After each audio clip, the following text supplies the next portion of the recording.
К новым приключениям сегодня готова вся семья. Папа, мама и 13 детей. Гуля Райхун среди них лишь с мая. Особенная малышка из детского дома в Верхних Отарах только начала привыкать к родительской любви. На своих и приемных детей здесь не делят. Все родные. Красивый ребенок, больной, не больной. У нас как Бог даст, так и берем детей. То есть от души.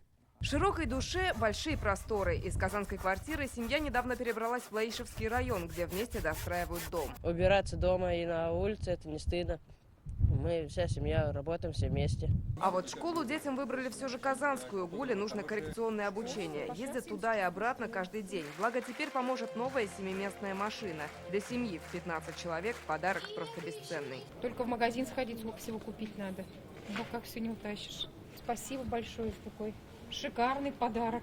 Подарок на колесах – лишь маленькое дополнение к их главному подарку судьбы. Шихудиновы Голдаревы точно знают – счастье в большинстве. Лина Зинатульна, Амир Залюшев, ТНВ, Лаишевский район, Казань.